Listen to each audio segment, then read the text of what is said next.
Aurélien Guichard est né dans un champ de plantes à parfum. En effet, depuis 7 générations, la parfumerie fait partie intégrante de sa famille et de son origine régionale. Il s'y est lui aussi pris de passion. Amoureux des odeurs, Aurélien Guichard est l'unique parfumeur à exploiter ses propres ingrédients sur ses terres biologiques grassoises. Créateur multi-récompensé, il a fondé en 2019 sa marque Matière Première. Et pour la maison Fragonard, il a créé le parfum Lila, la fleur de l'année 2024. Dans ce podcast, Sené nous parle des odeurs de son enfance, de son métier et de ce qui l'inspire au quotidien.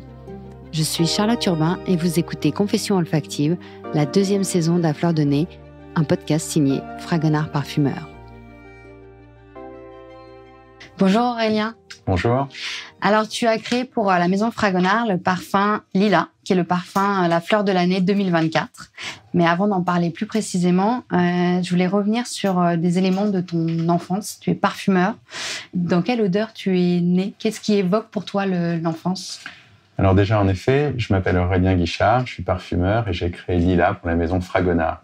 La question que tu me posais était... Ta Madeleine de Proust, ton odeur qui t'évoque l'enfance ? Oui. Comme tu es parfumeur, j'imagine qu'il y a quand même beaucoup de choses que tu peux nous raconter là-dessus.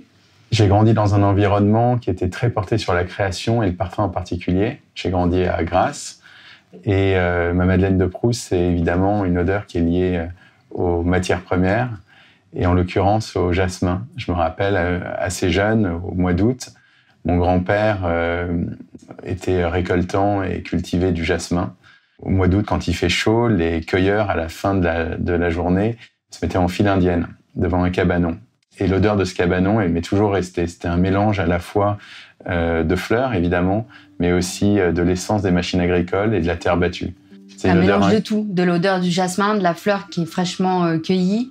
Et... C'est l'odeur d'un moment, pas nécessairement l'odeur du jasmin et de la fleur, comme on l'appelle là-bas, dans les champs, mais c'est l'odeur de cet endroit. Et quand j'y retourne, encore aujourd'hui, il n'y a plus de fleurs, il n'y a plus de jasmin en tous les cas, et je retrouve encore l'odeur, comme si je revivais le moment. De manière mentale ? Exactement. Parce qu'elle n'existe plus de manière physique ?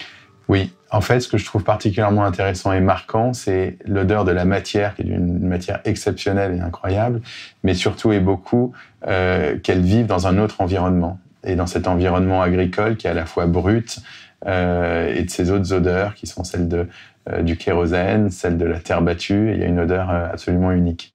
Et donc, du coup, ça, c'est l'odeur qui t'évoque ton enfance. Et toi, si je devais définir une odeur dans laquelle tu serais né, donc à Tourette... Alors souvent, quand on me demande l'odeur, donc ce dont j'ai parlé, c'était une Madeleine de Proust, quelque chose auquel je reviens, qui pour moi évoque pour moi un moment d'enfance. Et que tu peux revivre mentalement. Exactement. Maintenant, quand je parle des odeurs d'enfance qui m'ont marqué, c'était beaucoup les mains des gens. Quand on est jeune, quand on est enfant, on arrive à la hauteur des mains des adultes. Et je me rappelle particulièrement l'odeur des mains de mon père, qui était parfumeur. Et souvent, les parfumeurs, et mon père en l'occurrence, l'odeur de ses mains, c'était l'odeur de 1000 odeurs, de tous les parfums qu'il travaillait. Et donc, il y avait cette odeur particulière, un peu indescriptible, de mélange de 1000 parfums et de 1000 effluves. Je me rappelle aussi de l'odeur des mains de ma mère, qui est sculpteur. Et l'odeur de ses mains, c'était celle de la poudre de marbre. Elle sculptait le marbre, qui se mélangeait à l'odeur de la cigarette, de la fumée de cigarette. Et c'était une odeur qui était à la fois rassurante, minérale et inoubliable. Donc d'un côté, une odeur très florale, très parfumée, on va dire, d'un côté paternel, et d'un côté maternel, une odeur plutôt très masculine, finalement. Oui, alors en parlant comme ça, j'ai toujours aimé ce mélange entre le raffinement de quelque chose d'extrêmement beau et le caractère brut des choses. Et je trouve que, juste en parlant, là, et en y pensant, je trouve que c'est aussi la beauté de ces choses-là, c'est le caractère brut d'une matière et en même temps des évocations qui vont être liées à la création. Le côté de ces souvenirs olfactifs d'enfance où tu as senti des choses très différentes entre le côté très minéral. Qu'est-ce que ça sent d'ailleurs, le marbre ? Le marbre, alors souvent on me demande l'odeur de la pierre. C'est aussi la manière dont le marbre s'exprime. Là, c'est une poudre de marbre. C'est-à-dire qu'un sculpteur, quand il travaille la matière, il va la tailler, puis il va aussi la polir. Et donc, toute cette phase de polissage, vous avez d'une poudre de marbre qui se dépose sur la main, qui est quand on dit minéral, qui peut être liée à des notes qui vont être assez dures, assez froides, mais qui en même temps vont avoir un côté poudré. Et donc, c'est pour moi le marbre, plus que l'odeur du marbre, c'est l'odeur de la poudre de marbre qui me reste en mémoire. Et à Tourette, on sent quoi? À Tourette-sur-Loup, c'est à côté de Grasse, non? Alors, je suis né à Grasse, mais j'ai grandi les premières années de ma vie à Tourette dans le Var, qui n'est pas Tourette c'est sur pas Loup. le Tourette de... Tourette dans le Var, c'est à peu près à 20 minutes de Grasse. C'est une région qui était hautement agricole et qui l'est toujours. C'est là où j'ai une exploitation agricole. Les premières années de vie, je me rappelle vraiment à la fois l'odeur des champs de roses, qui était particulière parce qu'on les sent dans l'air. C'est particulier une saison, le mois de mai. Des souvenirs d'enfance, de naissance de l'endroit là-bas, c'était la rose. Et en même temps, la maison où j'ai vécu mes premiers jours, quand je pense à cette maison, je ne sais pas si c'est aujourd'hui que j'y réfléchis, mais il y avait cette odeur de cheminée qui était très propre à cet endroit. Avec donc du coup encore une fois une dichotomie olfactive entre d'un côté quelque chose de très floral, les roses, et de l'autre côté quelque chose de très fumé, le bois fumé. Et puis je dirais que j'ai grandi dans une famille de parfumeurs où il y a une vérité sincère du parfum et où où beaucoup de choses sont parfumées et en lien avec la matière, mais aussi en lien avec une vérité. Et ce sont des endroits, qui m'ont marqué, pas uniquement par la matière qui faisait partie de notre vie et du parfum, mais aussi par des ambiances, des choses qui existent toujours. Une vérité aussi qui est peut-être induite par le fait que vous n'êtes pas que parfumeur, vous êtes une famille, si je ne me trompe pas, de producteurs, d'agriculteurs, où vous avez vos propres champs de fleurs depuis plusieurs générations. Alors, une partie, en effet, de ma famille, on est surtout une famille de créateurs. Et dans mon métier de parfumeur, j'ai voulu me reconnecter à la terre. Et donc, je suis le seul parfumeur au monde à être à la fois parfumeur et agriculteur. Alors, le terme agriculteur est particulier parce que pour moi, il est plus lié au lien avec la matière lorsqu'on est parfumeur, le fait de faire grandir des plantes. Et donc, j'ai finalement créé une exploitation agricole organique où je fais à la fois de la rose centifolia, de la tubéreuse, de la lavande.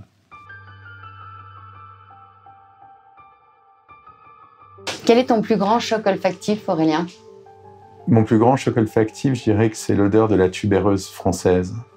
Il y a plusieurs années, j'étais déjà parfumeur depuis une vingtaine d'années et j'ai toujours communément, comme la plupart des parfumeurs, utilisé de la tubéreuse qui venait d'Inde.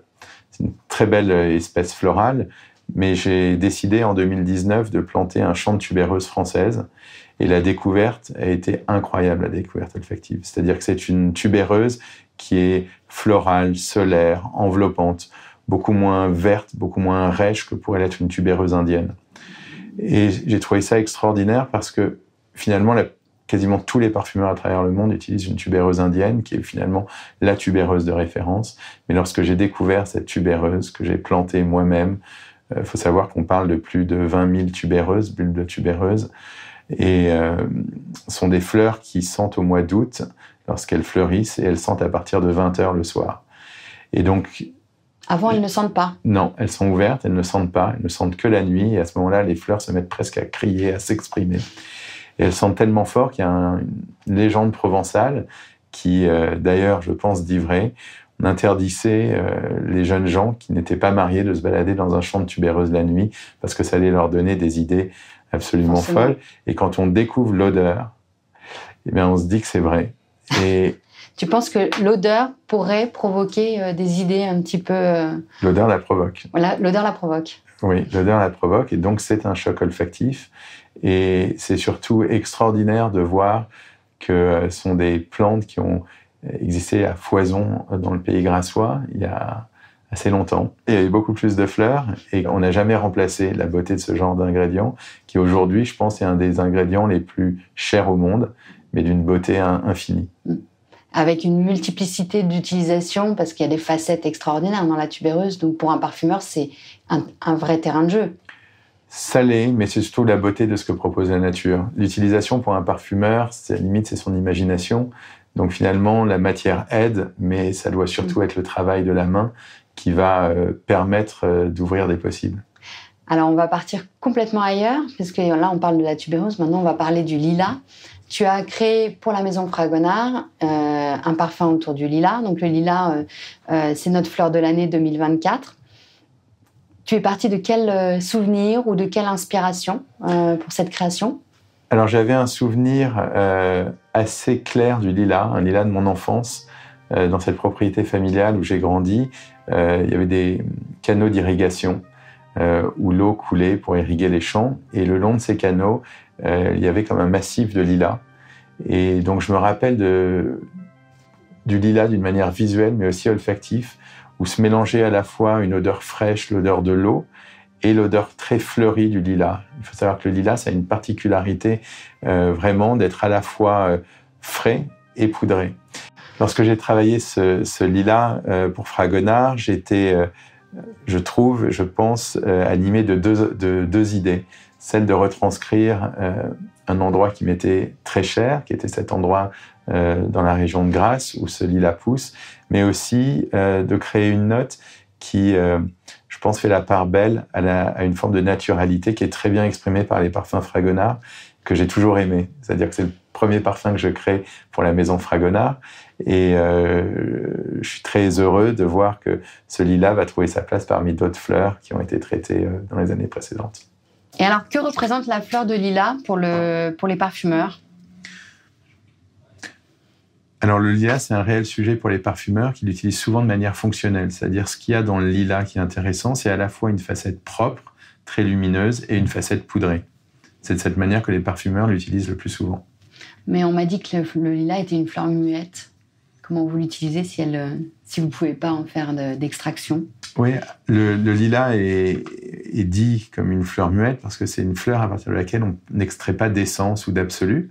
Donc les parfumeurs vont recréer l'odeur de la fleur comme lorsqu'ils portent leur nez dessus. Donc on va utiliser des facettes florales et des facettes qui vont évoquer le propre ou le poudré ou les pétales et parfois les évocations colorielles pour recréer l'odeur du lilas. C'est là où on peut rapprocher un peu le métier de parfumeur d'un métier de magicien, puisque avec d'autres ingrédients, vous nous faites croire.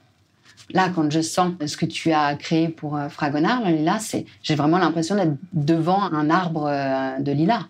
Donc, c'est un peu ce côté magique, je trouve, de pouvoir, à partir d'ingrédients différents, nous faire croire qu'on est en train de sentir un lilas. Oui, je pense que je ne sais pas si les parfumeurs sont magiciens, mais je trouve que les parfums, en tout cas, sont magiques. C'est-à-dire que ce qui est magique, c'est de sentir un parfum qui est issu d'un souvenir personnel et qui doit évoquer, pour des gens qui vont le sentir, une forme de mémoire et un moment et une fleur qu'ils ont connue dans leur vie. Donc le but de ce lilas que j'ai créé pour la maison Fragonard, c'était vraiment un hymne à cette plante naturelle, à cette odeur qui est très particulière pour retrouver vraiment la beauté d'une bouffée de lilas. Ça veut dire que là, on est en fait sur le même souvenir olfactif que le tien, ou du moins tu nous emmènes, tu es parti de ton souvenir à toi, oui, de lilas, et tu nous emmènes sur ce souvenir-là qui nous évoque, alors après, en fonction de nos origines, nos cultures et notre histoire, mais qui peut nous évoquer éventuellement la même chose et nous transposer devant un lilas en pleine nature dans la campagne française. Exactement. Ce que j'aime lorsque je crée des parfums, c'est que les gens comprennent l'intention que j'ai eue et comprennent ce qu'ils sentent. C'est quelque chose qui est pour moi très important. Je suis donc parti d'un lilas qui avait cette facette assez propre, donnée par des notes, on va dire, musquées. Et puis j'ai voulu lui donner vraiment ce côté parme et lui apporter des touches colorielles. Je travaillais avec du cassis qui va apporter des touches colorielles rouges.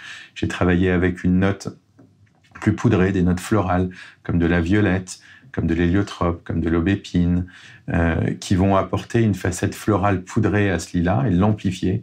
Et enfin, il y a une forme de sensualité dans le lilas pour le rendre pas juste naturalistique, mais aussi plus parfumant, en apportant une facette vanillée qui va sensualiser en fait cette fleur. Et justement, alors, quelle émotion pour toi ce parfum évoque-t-il ? Pour moi, ce lilas que j'ai créé pour Fragonard évoque une dualité entre deux choses qui sont assez simples, c'est-à-dire quelque chose qui est très proche de la nature et en même temps quelque chose de sophistiqué par la sensualité. Et je trouve que cette sensualité, cette dualité, c'est quelque chose qu'on retrouve dans les fleurs de lilas. Les lilas, il y en a des blancs, des mauves, des plus ou moins foncés, des mauves qui tirent vers le violet, des mauves qui vont tirer plutôt vers le framboise. Est-ce que pour toi, ce sont des lilas qui ont une odeur différente ou ils ont tous la même odeur ? Alors, il existe beaucoup de lilas, en effet, de couleurs différentes et je pense d'odeurs différentes. Il y en existe tellement que je n'ai certainement pas senti beaucoup.